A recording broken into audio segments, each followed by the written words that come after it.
Tournée du ministre de l'Enseignement supérieur de la Recherche scientifique ce vendredi 17 août 2018. Marie-Odile Atanasso était dans les communes d'Alada et de Zé pour apprécier les productions des étudiants de l'Institut universitaire d'enseignement professionnel IUEP. Quelques jours seulement qu'ils sont en vacances, les apprenants sont déjà appelés à se soumettre à de nouvelles activités pédagogiques appelées cours de vacances.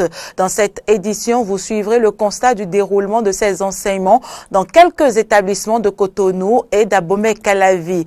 Et puis, les électeurs maliens ont décidé de reconduire Ibrahim Boubacar Keïta à la tête du pays. Après la réélection, l'opposition appelle à la mobilisation citoyenne.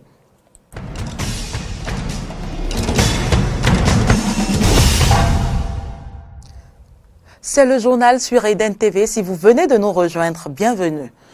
La ministre de l'Enseignement supérieur et de la Recherche scientifique a effectué ce vendredi une tournée dans les communes d'Alada et de Zé. Marie-Odile Atanasso est allée faire le constat des productions des étudiants de l'Institut universitaire d'enseignement professionnel IUEP de Govier à Alada. Outre les sites d'exploitation des jeunes exploitants agricoles à Rinvi, Tango Djevier et Sedjewegodo, la ministre était également sur le site de l'IUET pour échanger avec les formateurs. Nous vous proposons de suivre ces propos au terme de la visite au micro de Roland Tonéikès et de Fréjus Fiossi.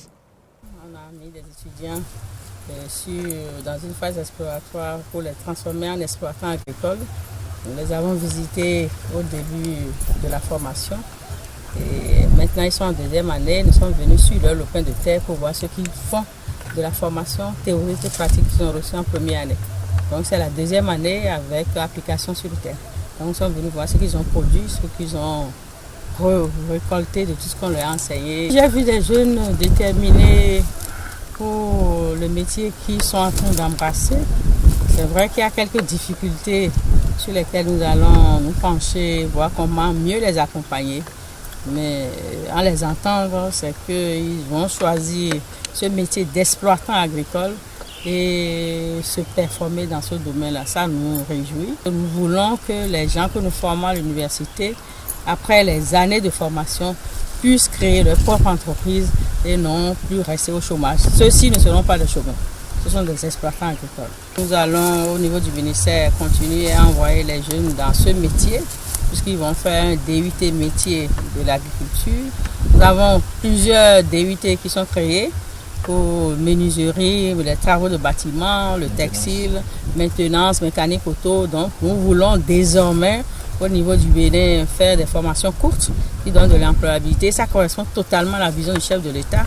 Et vous allez regarder dans la plupart des pays, au Canada, en Suisse, en Allemagne, c'est des formations qui donnent de l'employabilité après un bac plus 2 ou bac plus 3. Et nous allons réduire les formations de longue durée qui au finish donnent que le chômage. Donc nous voulons faire des formations pour permettre à ceux qui seront formés, que ce soit au niveau du secondaire, au niveau du supérieur, d'avoir un emploi à la fin de la formation. C'est la vision du chef de l'État et nous sommes en train de revoir totalement le système éducatif et à partir de là, nous allons revoir les filières de formation. Éducation toujours, les enseignants organisent à l'intention des écoliers et élèves des cours de renforcement pendant la période des vacances afin qu'ils puissent mieux préparer la rentrée académique à venir. Comment se déroulent ces cours de vacances édition 2018 dans les lycées et collèges de Cotonou et d'Abomey-Calavi? Élément de réponse avec Aristide Setti et Denis Maroya. A, B, C, D, E, F, G, H, 9h ce vendredi 17 août 2018 au collège d'enseignement général de Godomey. Il y règne une bonne ambiance entre élèves et enseignants en situation de classe. Ce sont les cours de vacances.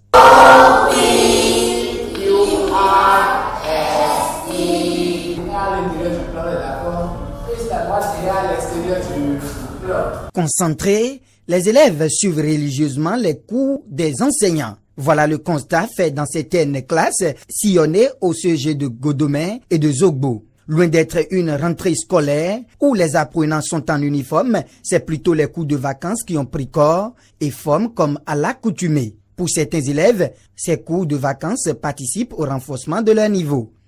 Je suis ici parce que je veux savoir en réalité ce qui est en seconde et me préparer davantage pour la rentrée. Moi, je suis venu pour suivre les cours de vacances, pour me renforcer un peu, pour savoir ce que je vais nouvellement apprendre. Les cours de vacances, souvent, moi, ça m'aide beaucoup. Des propos soutenus par le censeur adjoint du CEG Zogbo de Cotonou. C'est juste pour donner un avant-goût et de ce qui va se passer pendant l'année scolaire à nos apprenants pour qu'ils s'agressent mieux pour le défi qui les attend. Mais les enseignants s'inquiètent déjà du comportement de certains élèves. Ce qui me concerne en classe de seconde, je suis en seconde D, en seconde A. Je ne sais pas si c'est parce que c'est à cause du BPC, ils viennent du BPC, ils se disent que ils vont se reposer. Ils n'arrivent pas vraiment à cerner comme cela se doit. Ce n'est pas de la blague, ils n'arrivent pas à cerner. Quand tu les envoies même au tableau là, difficilement ils vont au tableau, surtout ceux de la A. Mais je leur dis chaque fois, ceux de la A, je leur dis chaque fois que c'est ce qu'il faut jusqu'à arriver en terminale.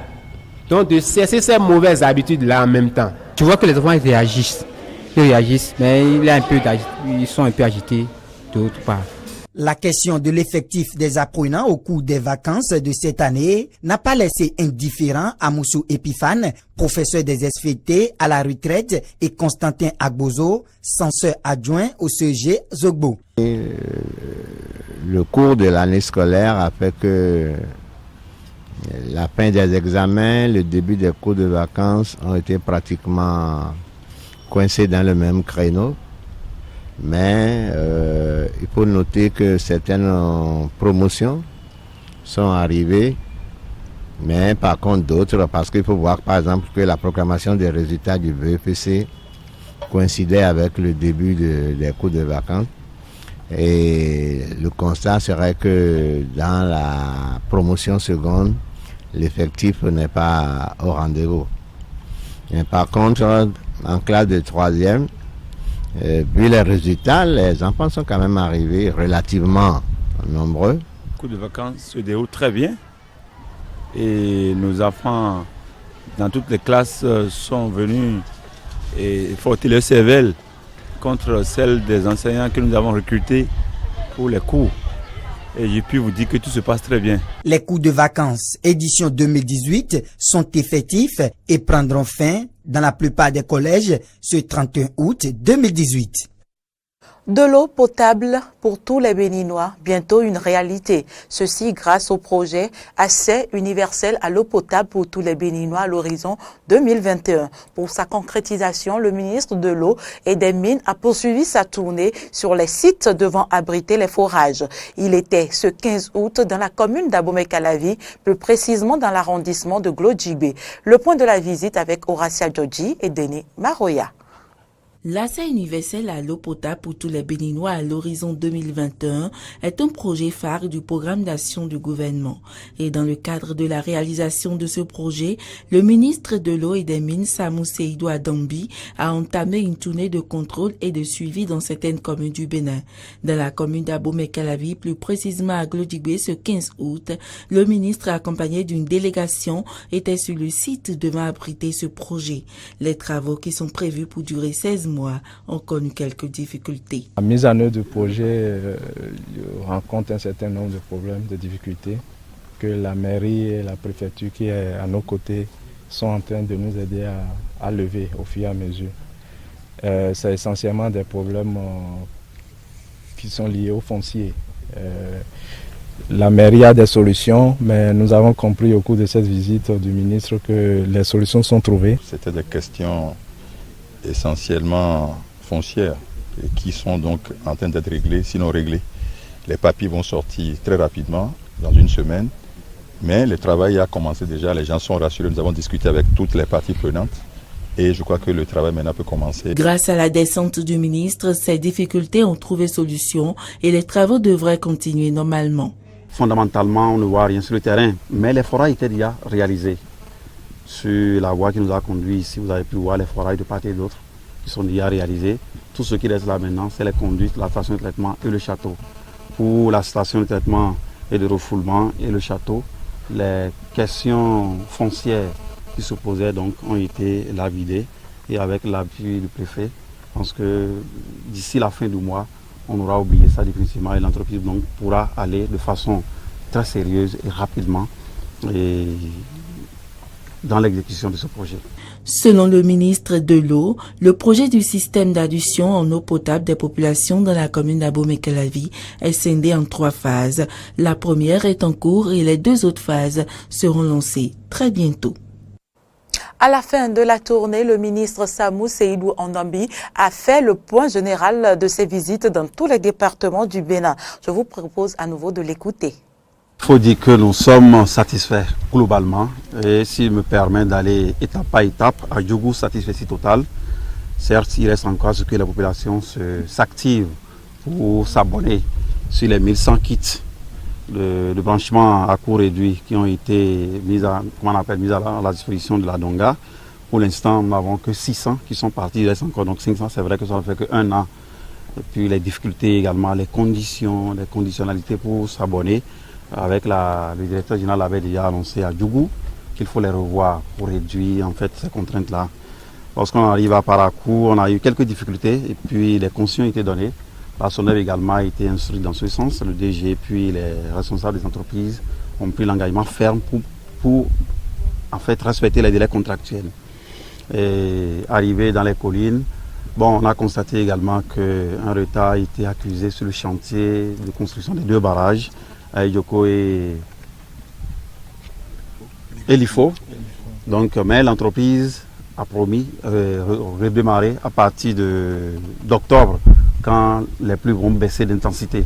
Parce qu'actuellement, les cours d'eau sont suffisamment puissants. Donc, on ne peut pas faire les travaux de barrage parce que là, c'est avec les eaux de surface. Arrivé à Abomey, je dirais que c'est une satisfaction également à ce niveau. Abomey, Boïcon et tout le plateau d'Abomey. Parce que le chantier évolue normalement, les canalisations, les conditions sont dans la phase de pause, actuellement on a pu voir. Les infrastructures, ou bien les ouvrages, si je peux me permettre, sont à un niveau acceptable. Et donc l'horizon de décembre 2018, pour pouvoir alimenter déjà en eau potable en permanence, pour ceux qui sont déjà abonnés, a été également un point clé. Les discussions que nous avons pu avoir avec à la fois le bureau de contrôle et l'entreprise en charge des travaux. Un tour à présent au carrefour Sika Toyota, un constat tombe bien sous le sens, l'état de dégradation du tronçon. Des nids de poules, que dis-je, de gros trous empêchent la fluidité de la circulation. Vous allez le voir et l'entendre dans un instant. C'est un calvaire que vivent les usagers de cette voie. Le constat est fait par Fréjus Serroin et Denis Maroya.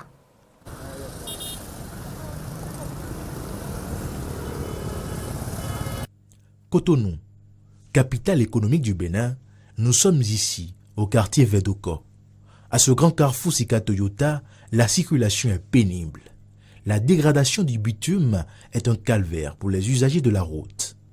Les automobilistes et motocyclistes avertis ralentissent dès qu'ils arrivent à ce niveau de la chaussée, effondrés par endroits et formant des nids de poules. Quant aux autres, surpris par la présence de ces trous, ils luttent pour maintenir l'équilibre. Mais tous n'ont pas toujours réussi. Évidemment, nous déplorons beaucoup de cas d'accidents. Beaucoup.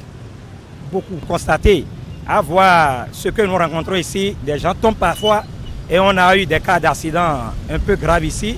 La fois dernière, il y avait eu même un vieux qui est tombé, il a eu une déchirure crânienne. Donc nous exauçons le gouvernement, l'actuel gouvernement et son Excellence le président Patrice Talon à y penser à cela. Parce que cela fait partie aussi de son plan de développement.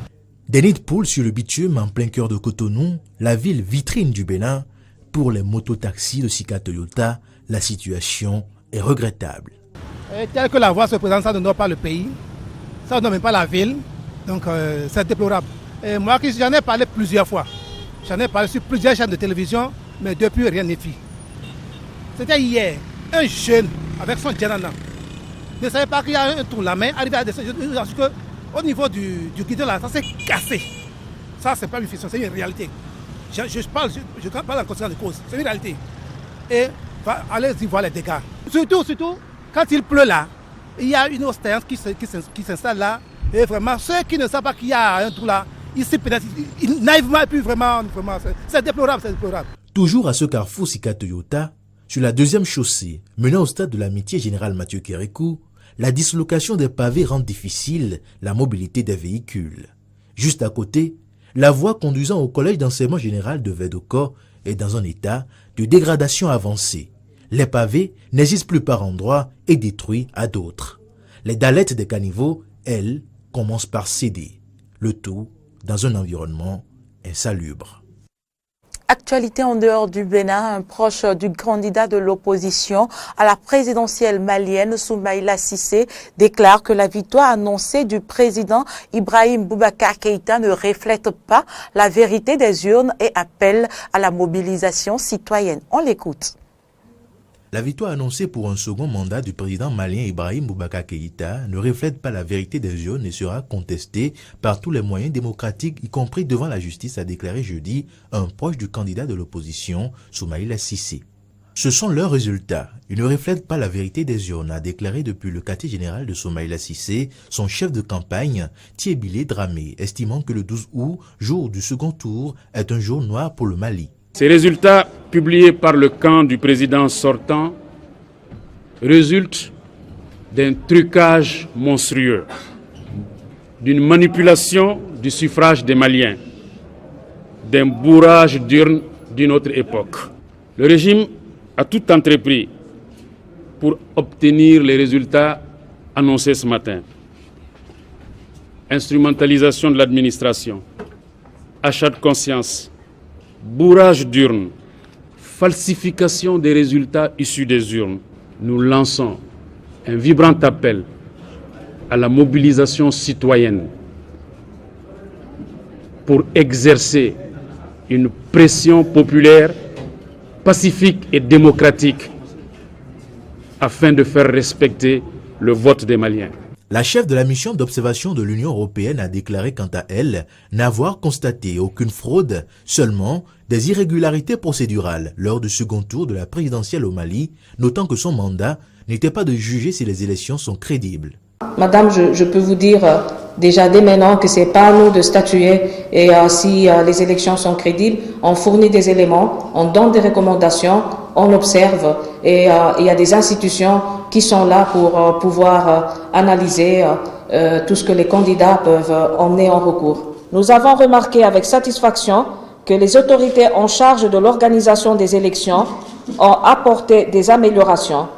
C'est ainsi que les exigences de transparence exprimées depuis le premier tour par notre mission ont rencontré un écho partiellement favorable au niveau des autorités électorales. Je peux affirmer que nos observateurs n'ont pas observé des fraudes, mais plutôt des problèmes d'irrégularité procédurale. Ibrahim Boubacar Keïta a recueilli 67,17% des voix lors du second tour le 12 août 2018 contre 39,83% à l'opposant Soumaïla Cissé, un ancien ministre des Finances de 68 ans, selon des résultats officiels annoncés jeudi matin qui doivent encore être validés par la Cour constitutionnelle. Lors de la présidentielle de 2013, Keïta, dit Ibeka, l'avait emporté avec 77,6% des suffrages, déjà sur Soumaïla Cissé, qui avait alors reconnu sa défaite avant même l'annonce des résultats officiels. Pour son second mandat qui débutera le 4 septembre, Ibrahim Boubacar Keïta aura la lourde tâche de relancer l'accord de paix conclu en 2015 avec l'ex-rébellion à dominante Touareg, dont la mise en œuvre accumule les contretemps et qui n'a pas empêché les violences de se propager du nord vers le centre du pays et vers le Burkina Faso et le Niger voisin. Le Kenya veut profiter de la mode de l'avocat en Europe, toast à la mode. Les tartines d'avocat font fureur parmi les jeunes Européens prêts à débourser une dizaine d'euros pour en croquer. Le Kenya compte bien surfer sur cette tendance en développant sa production d'avocats. Reportage. Dans cette ferme à Tika, à une cinquantaine de kilomètres au nord de Nairobi, les avocatiers prennent de plus en plus de place. Simon cultive toutes sortes de fruits et légumes, mais les avocats sont sa priorité. Il a commencé à en produire il y a 10 ans et il continue à planter de nouveaux arbres. Vous voyez, ça pousse. Aujourd'hui, sa ferme compte 210 avocatiers qui produisent 7 tonnes par an. Une culture qui nécessite peu de soins et rapporte d'importants bénéfices. Le café nécessite beaucoup de travail et d'entretien, alors que les avocats, c'est beaucoup plus facile. On gagne plus d'argent en travaillant moins.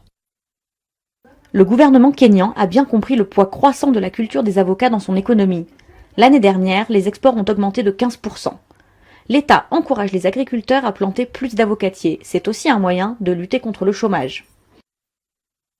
Nous encourageons aussi les jeunes qui n'ont pas forcément de travail à s'intéresser à ces opportunités d'investissement. Dans les pays occidentaux, l'avocat est à la mode. Pour répondre à cette forte demande, les agriculteurs kényans augmentent leur production. Bernard travaille pour une société d'export qui a doublé ses commandes d'avocats l'année dernière. La demande augmente en particulier pour ces pays développés où les gens se préoccupent plus de leur santé. Les avocats kenyans sont produits de manière biologique, c'est-à-dire que le niveau de pesticides est presque réduit à 0. C'est pour cela qu'ils sont populaires.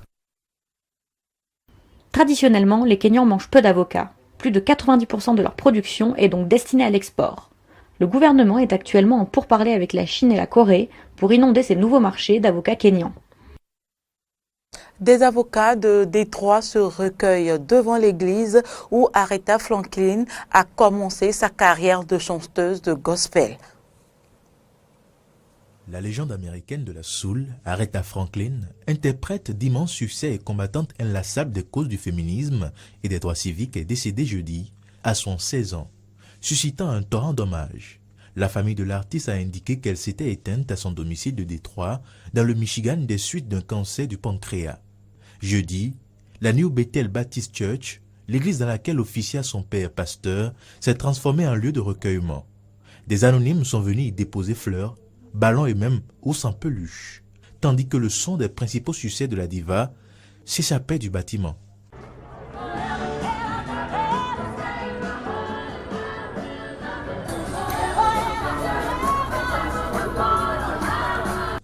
Pour le révérend Charles Turner, le départ de Aretha Franklin est une grosse perte. La reine de la soul, à laquelle un cancer avait été diagnostiqué en 2010, recevait depuis plus d'une semaine des soins palliatifs à son domicile de Détroit. Sa disparition est un choc pour ses voisins. And we know that Aretha is not just ours. You know, Aretha was the world's. But on sait qu'Aretha n'était pas qu'à nous. Aretha était à tout le monde. Mais dans tout ce qu'elle signifiait pour nous en tant qu'habitants. L'agente de longue date de l'artiste, Gwendolyn Keane, a annoncé à la presse locale que la date et le lieu des funérailles ne seraient vraisemblablement pas communiqués avant le début de la semaine prochaine. Le maire de Détroit, Mike Duggan, a indiqué, sans plus de précision, que de nombreux événements seraient organisés à Détroit pour rendre hommage à cette étoile de la musique américaine. Selon l'artiste Turner, l'Amérique perd un monument. Elle représente la musique soul noire, la musique légendaire, la musique qu'on n'entendait pas vraiment de nos jours, la musique qui doit revenir à Détroit en Amérique. Fille de pasteur, Aretha Franklin a fait ses gammes dès 9 ans en chantant du gospel à la New Bethel Baptist Church où officiait son père, connu également pour ses engagements en faveur des droits civiques. En plus de 60 ans de carrière, la diva aura incarné la vague soul qui a transformé la musique moderne et inspiré des générations d'artistes. Ouverte aux collaborations, elle aura enregistré avec des artistes de divers univers, classiques, pop, rock et rap, capables de transposer sa voix chaleureuse, mélange de puissance et sensibilité dans tous les univers. Aretha Franklin avait chanté lors de la cérémonie d'investiture du premier président noir de l'histoire des États-Unis d'Amérique en 2009. C'est tout pour cette édition. Merci de l'avoir suivi. À bientôt.